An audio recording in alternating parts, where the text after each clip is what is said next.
Hey everyone, so I'm back with another winter steelhead gear video. In last week's video I went over my wading gear and gadgets I carry while I'm on the river. If you want to go back and watch that, I'll put the link above.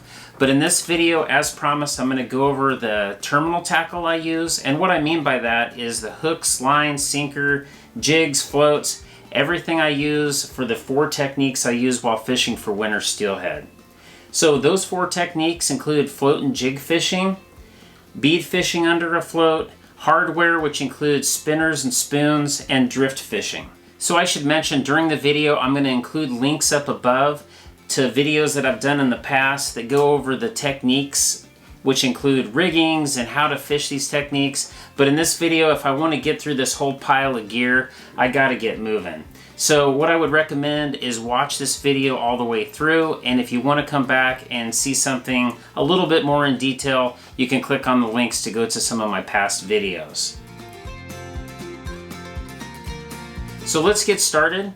We'll start with float and jig fishing because it's usually the method that I'll use first. So during normal flows, I recommend using braided line. Now the braided line I use is Power Pro Super Slick V2 30-pound test. Now I use a bright line so I can see it well for mending. If you use braided line, you got to use a leader.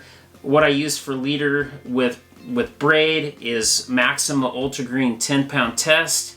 The bobber that I use when I'm fishing braid with jigs is the Aerofloat AF7. And this is a fixed float. It can be used for 1/4 ounce and 1/8 ounce jigs.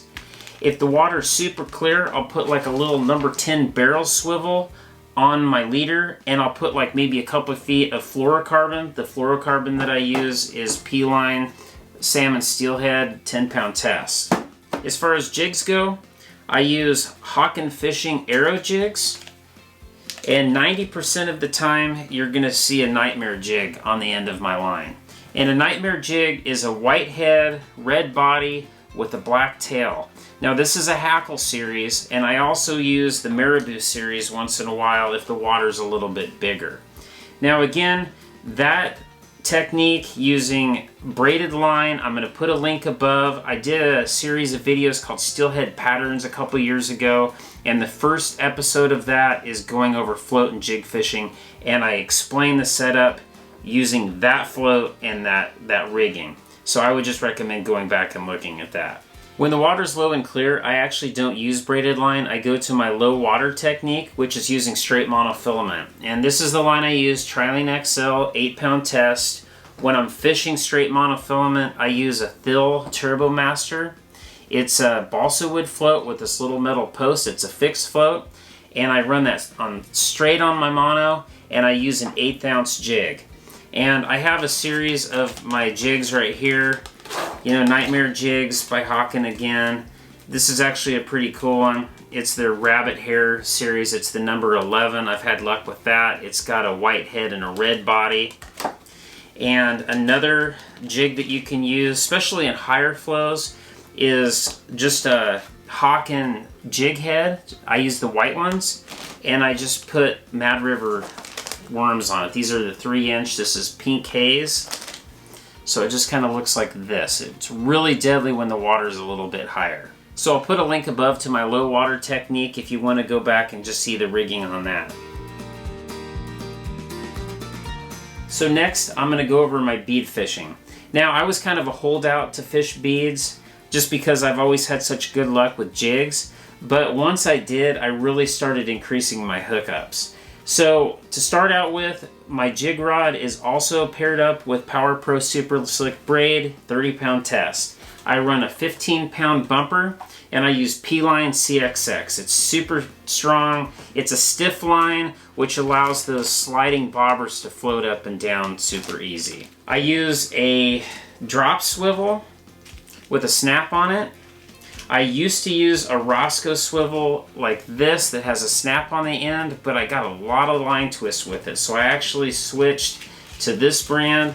I'm not even going to attempt to pronounce it. It's PUCCI, but it's just called a rolling drop swivel, and that's really reduced the amount of line twists that I have. So now let's move on to leaders for bead fishing. I already have my leaders pre-tied in these pips boxes. It's just a way to store your leaders while you're on the river. I already have B&R T-stops installed on those. The hook that I use is a Bloodrun Skeena hook, and it's a straight shank hook. They're extremely sharp. It's a size 2, which is about the size 4 of an owner mosquito hook, which was what I originally fished with, and they're just a little too fine of wire, and I found that they could bend out kind of easy. As far as beads go, I use the B&R soft beads. My all-time favorite is Sweet Pink Cherry. That bead right there caught a lot of fish for me last year. But some other colors that are really good are Mottled Pink. This is Pink Pearl. And red actually works, just straight red. So I use 10, 12, and 14 millimeter beads generally, but 12 seems to be the sweet spot for me. As far as the weighting system that I've been using, I've actually been using these Dave's Tangle Free weights, and I go with the stick weight. Slinkies work pretty good, but the problem with Slinkies are they're inconsistent. Like, you can make a bunch of Slinkies with 3 shot in them, and they're all going to weigh something just a little bit different. The nice thing about these Tangle Free weights is they're all consistent. They actually have like a swiveling eye on them, and you can put that right on that dropper. So as far as floats, I use Aerofloat AF6, 1/4 ounce and 1/8 ounce. They're a slider. And I use DACRON on top, bobber stops, and I use a rubber bobber stop on the bottom. And this is a BEAU-MAC 4 to 8 pound test rubber bobber stop. So in Steelhead Patterns Part 2, I go over bead fishing, and I go over in detail the technique and the rigging, so I'll put the link above for that. So after I fish jigs and beads and I don't have success, or maybe let's say I did hook one on one of these other techniques, most of the time I'm going to run some sort of hardware through that hole before I take off. And that's either a spinner or a spoon. I actually used to primarily just spinner fish, but last year I actually caught my last winter steelhead on a spoon, so I'm definitely going to include those. I use R&B Spinners. I put them together myself. I actually have a video on my channel on how to put these things together, but I use number 4s, and I just keep them in these little plastic bags so that I can put them right in my chest pack. The colors that work best for me is black body with a polished brass blade and black body with a white matte finish blade. As far as spoons, this is a little Cleo, copper in color. This is the 1/3 ounce. In fact, this is the lure I caught my last winter steelhead on in March of 2021. But I have some 2/5 ounce as well in both copper and brass, so those are going to go in my chest pack as well. As far as the line that I use when I'm fishing for spinners, if I'm using a spinning rod, I use P-line either CX or FluoroClear. It's pretty much the same line. The CX is a little bit smaller in diameter, and it's very manageable. It's actually what I prefer. I use 10-pound test in the moss green. Now if I'm fishing a level wind, I'm going to bump up to 10-pound MAXIMA ULTRAGREEN as my main line on a level wind, or I'm going to fish CXX P-line in 10 or 12-pound test. So lastly, I'll just touch on drift fishing.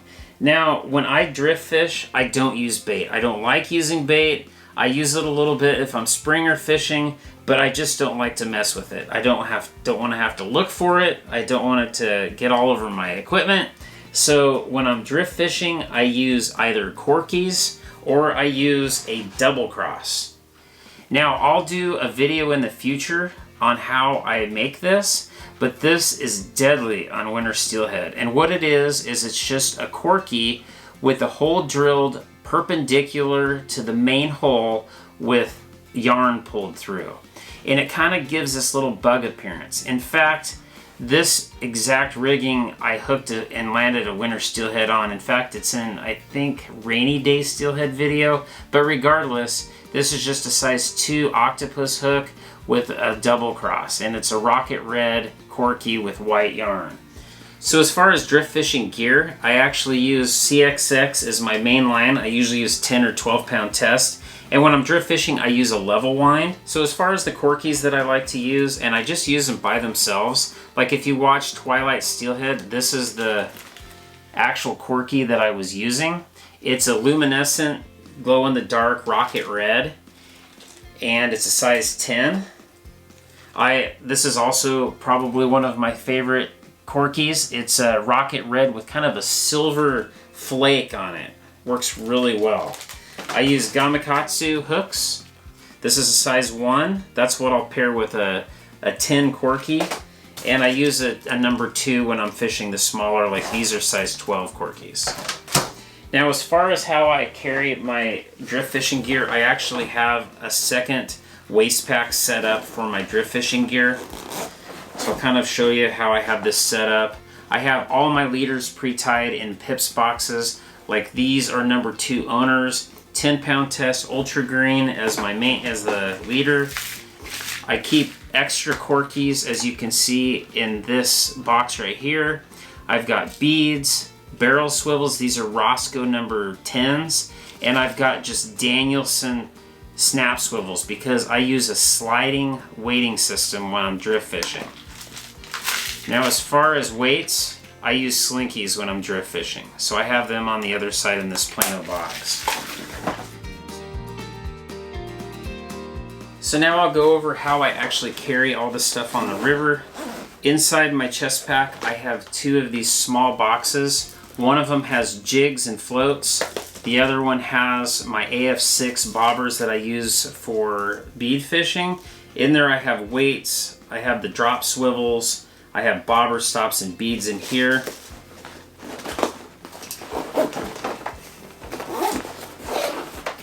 Inside the front pouch, I have beads. I use B&R soft beads and I just leave them in the pouches. I think it's the easiest way to carry them. As you can see, mottled pink and sweet pink cherry. I keep my Dave's stick weights in there as well. As I mentioned, like my spinners can just drop right in these little pouches inside. I keep a knife. I keep a tape measure for if you catch a really big native fish and you want to measure the girth and the length to get a total weight on it, or at least an estimated weight. I leave that in the outside pocket just so I can find it really easily. But everything is stored in my chest pack while I'm on the river. As far as like the AF7s and the pips boxes, I can just throw those in the main compartment as well. This chest pack actually has quite a bit of storage.